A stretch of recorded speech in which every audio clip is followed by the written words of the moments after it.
Hello. In this module of Globalizing Intersectionality, we are going to look at conditions where intersectionality might be a complicated theory and concept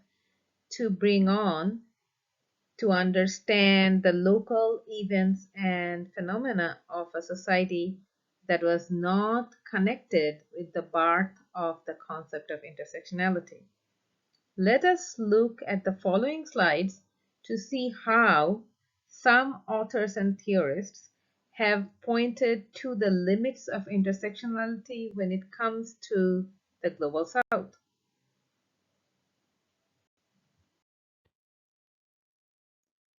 When we consider the limitations of intersectionality when it comes to the context of the Global South, these are the four foundational concepts or categories that we have to think about. First of all, we will consider how application of intersectionality can create a reassertion of the dominance of the Western academy or Western episteme across the globe. Secondly, it could reinforce the existing neglect of the organic conditions of the Global South when the researchers based in the Global North come to study these cultures and people and try to fit these cultures and people and their activities to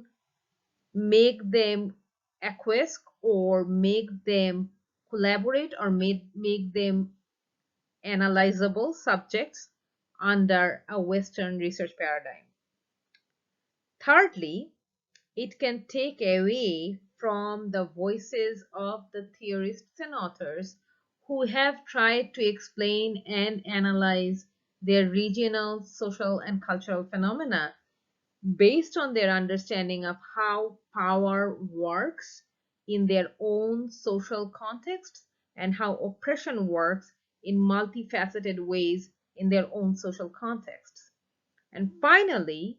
when we bring on and universalize intersectionality as a natural tool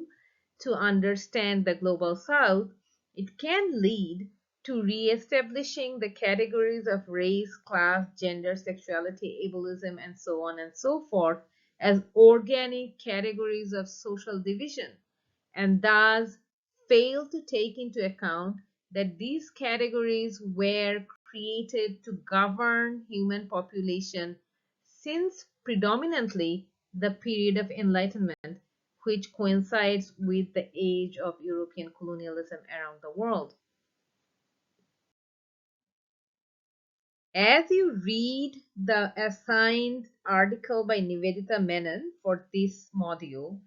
please consider refreshing your knowledge of the origin of intersectionality and how it is connected with Black feminist thought that emerged out of the United States.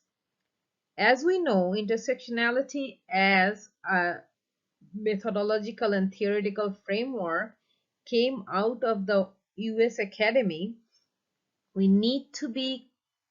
careful about the application of this theory into the parts of the Global South that are not associated with the Global North, specifically the US Academy. The dominance of US Academy around the globe is undeniable. And as a result, when a theory or methodology like intersectionality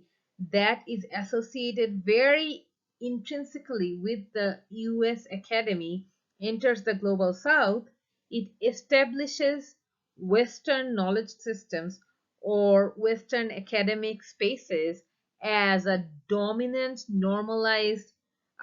knowledge authority,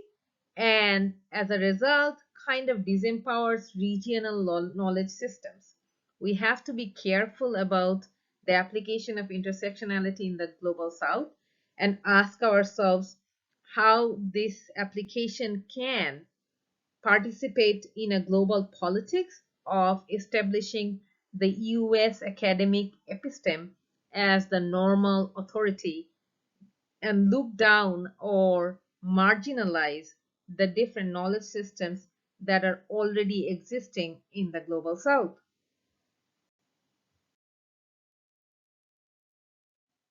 As you already know, oftentimes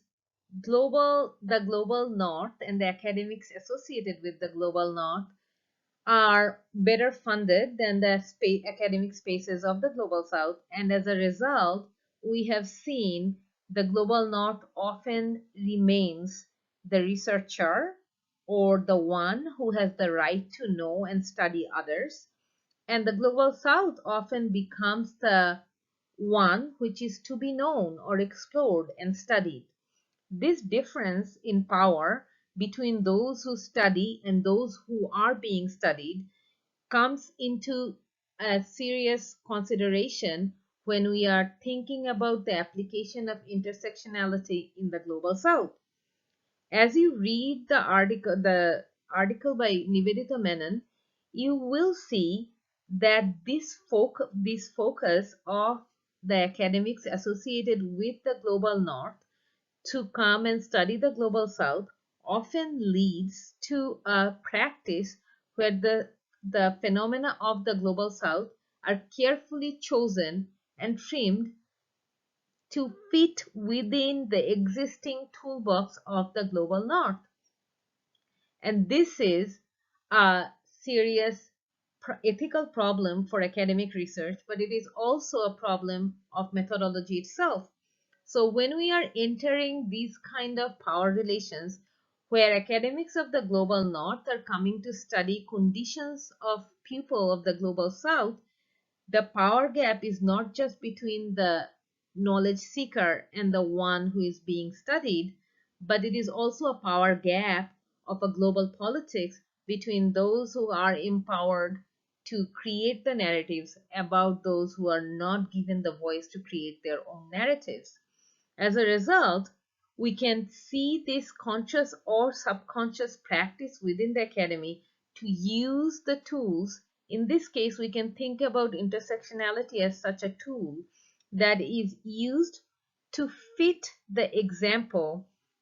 and make it more analyzable within that lens. So when we are applying intersectionality in the context of global south, we need to be cognizant of this pitfall and find ways not to try to fit what we are observing or studying within the preconceived paradigm that we are bringing with us. As we discussed, bringing Western or specifically US born theories to the global south can create a practice of hegemonic dominance of the US academy as the main authority to know and learn about human populations across the globe. This comes as also at the this practice of establishing the US Academy as the only or legitimate body that can assert its own toolbox, its theories, its knowledge systems, its methodologies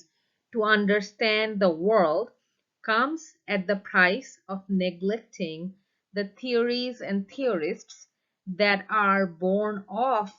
the social and cultural conditions of the global south that are not related to the global market that the US Academy has access to. So, when we import a theory like intersectionality or a methodology like intersectionality to analyze conditions of the global south, we often neglect the already existing theories and theorists who have attempted to analyze their own conditions long before intersectionality came into being and being implemented to explain their situations. As a result, this creates again a knowledge hierarchy where the truth seeker or the knowledge keeper is always associated with the Western, specifically US Academy, and the knowledge systems and knowledge seekers who are coming from the global south are neglected and marginalized, and thus we do not benefit from these other ways of knowing and analyzing the world. when you are implementing intersectionality as a theory and methodology in the global south, you need to be careful about the negligence or silencing of the theories and theorists of that specific region, and instead find ways to see how you could establish a conversation between what you already know about intersectionality and what the regional thinkers and theorists and theories have explained or brought on the table before you brought intersectionality to analyze these conditions. One of the major problems that Nivedita Menon points out in normalizing or universalizing intersectionality in its application to the global south is the fact that such an application might lead to normalizing the categories of gender, race, class, sexuality, ableism, etc.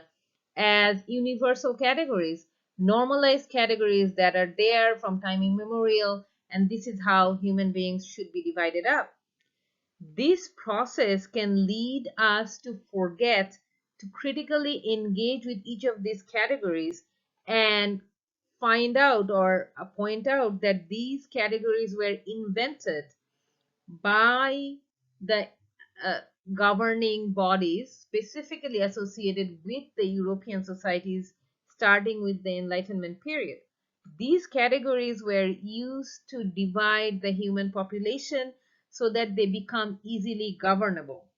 So normalizing these categories create divisions amongst human beings, and as a result, some groups of human beings based on this categorization will be assigned with more human-like qualities, and some other human beings will be grouped in categories who will be assigned with or associated with less human-like qualities. And if we normalize this, we accept that this is the correct way of dividing people. One group who has full access to human rights, other groups who do not. This is deeply problematic for a plethora of reasons that you can already know and explore. But this is a point that the article written by Nivedita Menon is presenting to us, that ultimately, aren't we accepting the categories of race, class, gender, sexuality, ableism, and more as normalized categories of dividing human population if we say intersectionality allows us to look beyond these categories and understand oppression as a multifaceted force rather than a unilinear force. As you read your main assigned reading for this course, you will need to understand what governmentality is and what Global South means. So please go through the links that we have provided you in the module itself to have a good understanding of what governmentality is. It is the act of governing, act of telling people how to act and create a system of reward and punishment if they do not act accordingly. That would be the basic idea of governmentality. But it is a much more complex concept. So in order to understand the nuances that are associated with the concept of governmentality, you will need to explore the whole section where we have given you a working definition of what governmentality is, how it is used, and who benefits from the use of governmentality as a tool to control human populations. The other concept that you need to understand is the concept of the global south. So you will see in the module, we have given you three different ways to understand what the concept of global south means. In broad ways, the way we are using global south throughout this lecture, we are trying to look at the global south as not a geographical location only, but multiple fragmented locations across the geographical regions, which have all been marginalized by the politics of a global neoliberal economy, And as a result, these regions and groups of people who live in these regions are not elevated their voices, their knowledge systems, and their cognitive contributions to our understanding of the human world is often marginalized. So these are the groups of people that we are referring to when we are talking about the global south in this lecture. I insist that you go back and really capture the essence of the different ways the concept of global south has been explored in contemporary academic works, and please try to develop your own definitions of the global south based on your readings.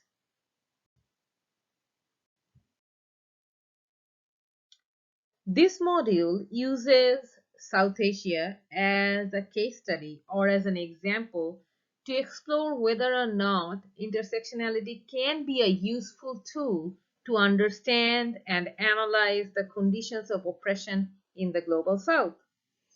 The article that you are reading in this module is written by Nivedita Menon, who is arguing against universalizing intersectionality. And some of the points that we already discussed in this lecture forms the foundational theoretical framework for Menon's work. Menon is focusing on the unequal relationships of the academies, the theoretical spaces, the people, as well as their historical differences, to say that intersectionality as a theory and methodology might not be the most suitable tool to analyze multi-pronged, complex, nuanced power systems that dominate societies of the global south. And she uses South Asia as an example. On the other hand, you have the reference to an article by Mary John, who is speaking as a response to the article that was published by Nivedita Menon. In Mary John's video link that I have already included in the module, you see that Mary John is saying that intersectionality is an imperfect tool. Intersectionality is, she agrees with Nivedita Menon, is born of a foreign condition and foreign academy that already has dominance and authority and an unequal relationship of power with the global south, where we are bringing this theory and methodology. However, Mary John says we can use intersectionality critically because intersectionality allows us to think of oppression not in terms of multiples, but in terms of categorically different forms of oppression. So, what Mary John is pointing out is that while intersectionality does have the association of power that comes from the connection of this concept, theory, and methodology with the US Academy, intersectionality is also the tool that told academics and researchers that oppression cannot be understood just in a framework of multiples. So you could not understand or analyze the oppression of a Dalit woman in South Asia by just thinking of it as multiples of what a Savarna or upper caste woman of South Asia faces. So, according to Mary John, intersectionality showed us that oppression of Dalit women needed to be understood as different forms of oppression, different form of oppression than the oppression that Savarna women of South Asia face. So this distinction is something that intersectionality has brought to the table, and every regional context can learn from this idea that when we have multiple forms of oppressions intersecting to create a unique form of oppression, it becomes a new kind, new category of oppression that cannot be understood as an additive. So it is not race plus class plus gender, it's a new form of oppression. So in the context of South Asia, if we are thinking about caste, class, religion, the result is a new form of oppression. It cannot be the result of an additive or the result of a multiplication of oppressions. So this is where Mary John says intersectionality can still be a useful tool if we can use it critically and domesticate it to analyze our own situations in the global south.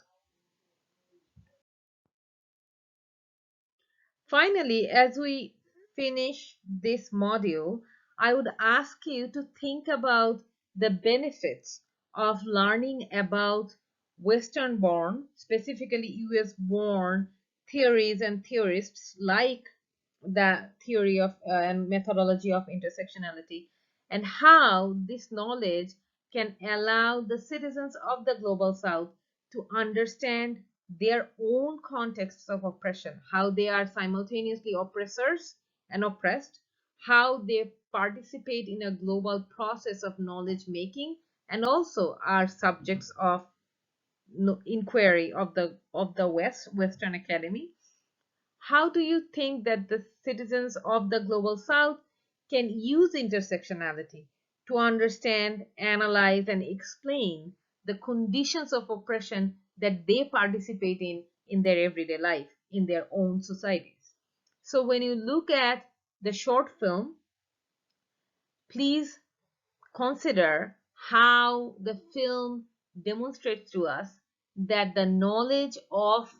Black feminism or knowledge of racial justice movements of the US cannot bring in or fails to actually create radical consciousness in the main characters of the film, and then explore why these characters, despite their knowledge of the oppressive systems, are failing to see the oppressions that they are themselves participating in through their everyday actions. Thank you very much, and I hope that you actually enjoy this module.